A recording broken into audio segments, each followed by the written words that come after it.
सरकार द्वारा प्रतियोगी परीक्षाओं के माध्यम से भर्ती की व्यवस्था पर से भी प्रदेश के लोगों का, प्रदेश के युवाओं का और प्रदेश के ऐसे एस्पिरेंट युवाओं के परिवारजनों का विश्वास समाप्त हो गया। 69 लाख युवाओं में से निश्चित ही अधिकांश युवा किसी गरीब के बेटे थे, किसी साधारण परिवार के बेटे थे, किसी किसान के बेटे थे, किसी आदिवासी परिवार के बेटे या बेटी थे या किसी दलित परिवार के बेटे या बेटी थे, जिन्होंने पेट काट करके इस आशा के साथ में कि बेटे के द्वारा किए गए परिश्रम के चलते हुए जब उसे सरकारी नौकरी प्राप्त होगी, उसके जीवन में एक स्थायित्व आएगा और साथ ही साथ परिवार का सम्मान भी एक बार फिर पुनः स्थापित होगा। इस आशा के साथ में उन्होंने कठोर परिश्रम करके अपने बच्चों को जिस तरह से पढ़ाया, युवाओं ने भी एक बेहतर भविष्य की अपेक्षा में जिस तरह से रात रात भर जाग करके परिश्रम किया, लेकिन अंततः उसका परिणाम पेपर लीक के माध्यम से उजागर हुआ। यहां दीगर बात यह है कि पहले पेपर लीक से लेकर के 19वें पेपर लीक तक लगातार सरकार और सरकार में बैठे हुए लोग इस पर लीपापोती करते हुए नजर आए। प्रारंभ के पेपर लीक के समय माननीय गहलोत साहब ने प्रतिक्रिया देते हुए फौरी तौर पर यह कहा कि इस तरह की घटनाएं होना सामान्य बात है और अन्य प्रदेशों में भी इस तरह की घटनाएं होती है।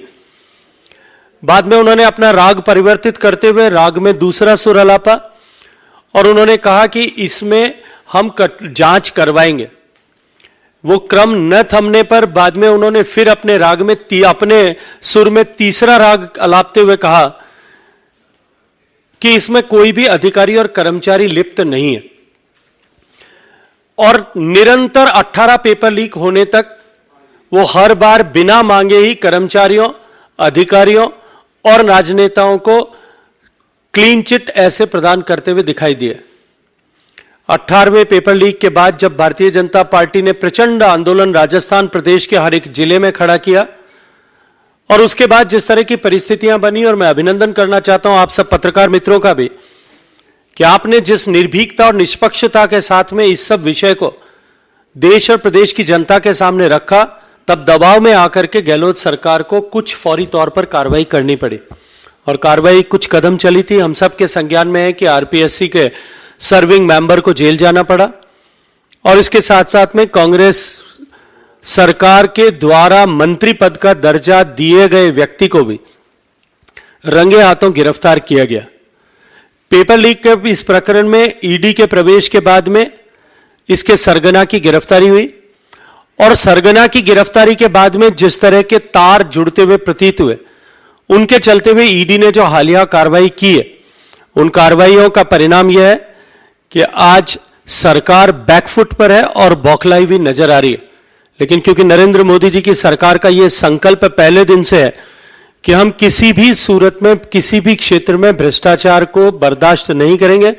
और भ्रष्टाचार के प्रति जीरो टॉलरेंस की नीति अपनाते हुए हम इस दृष्टिकोण से आचरण और व्यवहार करेंगे। इस पेपर लीक के केस में एसओजी और एंटी करप्शन ब्यूरो जो राजस्थान सरकार के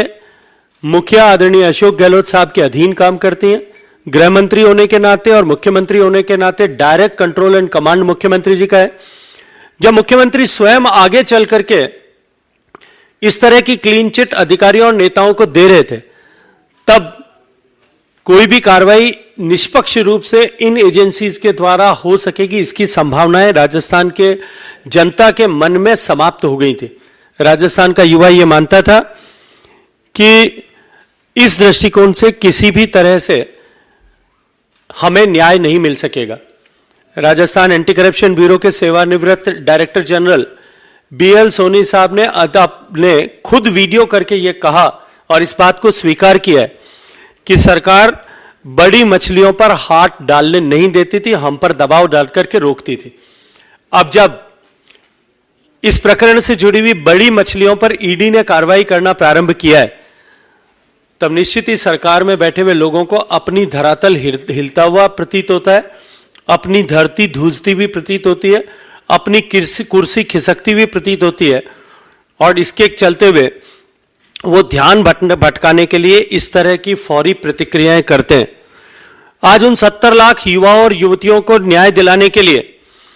जब एनफोर्समेंट डायरेक्टोरेट ने नियमानुसार कार्रवाई करना प्रारंभ किया है और उसमें जिस तरह की जब्ती संपत्ति की, सोने की और कागजात की हो रही है, आज उन सब ऐसे 70 लाख युवा और उनके परिजन जिन्होंने खून के आंसू बहाए थे, सरकार की इस विफलता और सरकार के में बैठे नुमाइंदों की मिलीभगत के चलते हुए जिस तरह के पेपर लीक के प्रकरण राजस्थान में हुए थे, उनसे अब न्याय की उम्मीद उनके खिलाफ हो रही इस कार्रवाई के चलते हुए इन युवाओं और उनके परिजनों के मन में जागी है। राजस्थान के मुख्यमंत्री अशोक गहलोत साहब ये बताएं कि गोविंद सिंह डोटासरा जी के ऊपर यदि वो सम्मिलित हैं, उनके सूत्र और तार ये पेपर लीक के यदि उनके परिवार और उनसे जुड़े हुए मिलते हैं, तो इन गरीबों, इन दलितों, इन शोषितों, इन पीड़ितों ऐसे और उनके परिवार के युवाओं को न्याय दिलाने के लिए उन पर कार्रवाई होना चाहिए कि नहीं होना चाहिए। मैं आप सबको स्मरण कराना चाहता हूं कि जब माननीय मुख्यमंत्री ये कह रहे थे कि कोई भी अधिकारी और कर्मचारी इसमें सम्मिलित नहीं है, तब पहली जांच जब एंटी करप्शन ब्यूरो ने की थी, उस पहली जांच में उसके सूत्र जो है अधिकारियों और नेताओं तक पहुंचे थे, लेकिन इस राजनीतिक स्तर पर हुए भ्रष्टाचार को दबाने के लिए गहलोत सरकार ने उस जो है जांच को रोकने का काम किया था। मुख्यमंत्री जी एक तरफ तो इस बात को कहते हैं कि ईडी को आर्थिक अनियमितताओं के लिए कार्रवाई करनी चाहिए, दूसरी तरफ जब इस तरह की आर्थिक अनियमितता पर कार्रवाई होती है तब वो तिलमिला करके अलग तरह के बयान देते हुए प्रतीत होते हैं। मैं आज उनसे ये प्रश्न करना चाहता हूं कि पेपर लीक के माध्यम से जिस तरह का षड्यंत्र लाखों युवाओं के भविष्य को बर्बाद करने के लिए हुआ और उसमें जिस तरह से लाखों लाख रुपए का या करोड़ों रुपए का जिस तरह से लेन देन हुआ, क्या वो आर्थिक अपराध की श्रेणी में नहीं आता? दूसरा, मुख्यमंत्री जी ये कहते हैं कि आर्थिक अनियमितताओं पर जांच तो होनी चाहिए, लेकिन जब उनके पुत्र के द्वारा किए गए आर्थिक अनियमितता पर कोई जांच होती है, उस पर वो तिलमिला करके प्रतिकूल बयान देते हुए प्रतीत होते हैं। आज उन्होंने इस ईडी की कार्रवाई को अपने द्वारा दी जा रही खोखली गारंटियों, जिनके ऊपर से जनता का विश्वास समाप्त हो गया, उनके साथ जोड़ने की एक बार पुनः चेष्टा की है। राजस्थान के किसानों के साथ धोखा करने वाली, राजस्थान के युवाओं के साथ अन्याय करने वाली, उनके भविष्य के साथ खिलवाड़ करने वाली, राजस्थान के माताओं बहनों के सम्मान को गिरते हुए आंख मूंद करके देखने वाली इस वर्तमान अशोक गहलोत सरकार की तिलमिलाहट आज और बौखलाहट आज स्पष्ट रूप से दिखाई देती है। मैं एक विषय और आप सबके सामने स्पष्ट करना चाहता हूं कि एनफोर्समेंट डायरेक्टोरेट ने जो माननीय गहलोत साहब के बेटे के खिलाफ कार्रवाई की है, उसके तार मॉरिशस से हवाला के जरिए पैसा जाना और रीरूट होकर के पैसा आना इस प्रकरण से जुड़े हुए। इस तरह से देश में काले धन को रोटेट करके उसको जायज बनाने का जो प्रयास होता था और उसको रोकने के लिए जिस तरह से कि भारत की सरकार ने आदरणीय नरेंद्र मोदी जी के नेतृत्व में काम किया है और सफलतापूर्वक उस पर लगाम लगाने की कोशिश की है, मेरा प्रश्न यह है कि इस पर जांच होनी चाहिए नहीं होनी चाहिए, इसको लेकर के अशोक गहलोत साहब को स्पष्टीकरण देना चाहिए। जहां तक एनफोर्समेंट डायरेक्टोरेट की बात है,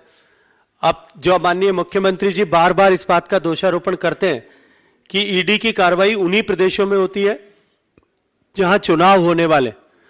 और विपक्षियों को टारगेट करके ईडी की कार्रवाई की जाती है। मैं आज आप सबसे एक प्रश्न करना चाहता हूं कि अब से पहले जितने प्रमुख ईडी के केसेस हुए हैं, उनमें से कितनों में न्यायालय ने राहत प्रदान की है? अगर सरकार के किसी दबाव में एक स्वतंत्र एजेंसी ने गलत काम किया होता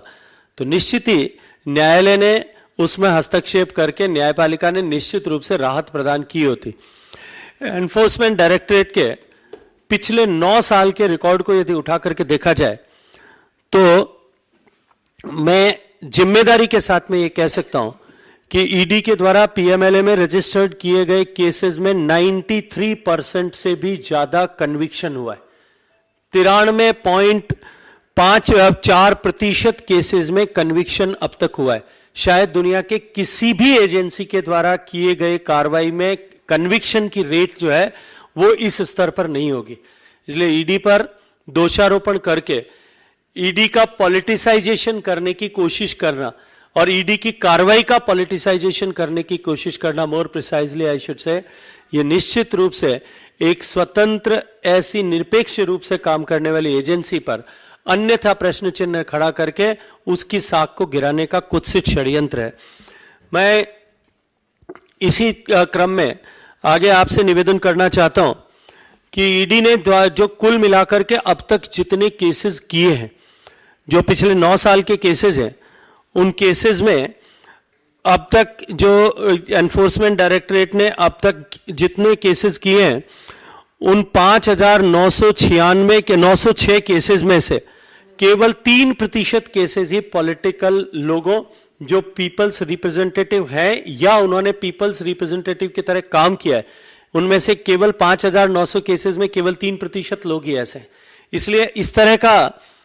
निराधार आरोप मत देना कि ईडी केवल पॉलिटिकल इंटेंट से लेकर के पॉलिटिकल लोगों पर कार्रवाई करती है, यह सर्वथा आधारविहीन है। अशोक गहलोत साहब भ्रष्टाचार पर होने वाली कार्रवाई से इसलिए तिलमिलाए हुए कि उनकी सरकार ने भ्रष्टाचार के सारे पैमानों को तोड़ दिया। और ये केवल यदि मैं यहां बैठ करके कहता तो शायद आप लोग ये कह सकते थे कि ये मैं राजनीतिक वक्तव्य दे रहा हूं। उन्हीं की पार्टी के नेताओं ने, विधायकों ने विधानसभा पटल पर, मंत्री पद का दर्जा प्राप्त मुख्यमंत्री के सलाहकार ने विधानसभा के पटल पर, और उनकी पार्टी के मंत्रियों ने जनता के बीच में हजारों लोगों की उपस्थिति में इस तरह के वक्तव्य दिए कि हमारी सरकार इस सदी की भ्रष्टतम सरकार है, उसने भ्रष्टाचार के सारे पैमाने तोड़ दिए। जब उनकी पार्टी के नेता भी जिस बात को स्वीकार करते थे और जहां राजस्थान की आम जनता जिस विषय से जुड़ी हुई है, उस भ्रष्टाचार के विषय पर नकेल कसने के लिए, भ्रष्टाचारियों को उनके सही मुकाम पर पहुंचाने के लिए, भ्रष्टाचार को रोकने के लिए प्रभावी कार्रवाई करने के लिए, भ्रष्टाचार से अर्जित धन को वापस वसूलने के लिए जब एनफोर्समेंट डायरेक्टरेट या कोई अन्य एजेंसी इस तरह की कार्रवाई करती है, उससे मेरा प्रश्न यह है कि गहलोत साहब और कांग्रेस पार्टी के नेताओं के पेट में दर्द क्यों होता है? ये वही सचिन पायलट साहब थे जो आज दोनों गलभैया डाल करके दोनों जो है साथ मिलकर के चुनाव लड़ने का ऐसे वक्तव्य दे रहे हैं। आपको याद दिलाना चाहता हूं, कुछ दिन पहले इसी पेपर लीक के विषय को लेकर के टिप्पणी करते हुए उन्होंने अनशन भी किया था और उन्होंने अजमेर से लेकर के जयपुर तक की यात्रा भी निकाली थी। आज की इस कार्रवाई के बाद अशोक गहलोत साहब के द्वारा दिए गए वक्तव्य पर मैं चाहता हूं कि वो भी अपनी तरफ से कुछ टिप्पणी करें। इसी के साथ आप सबका बहुत सारा धन्यवाद।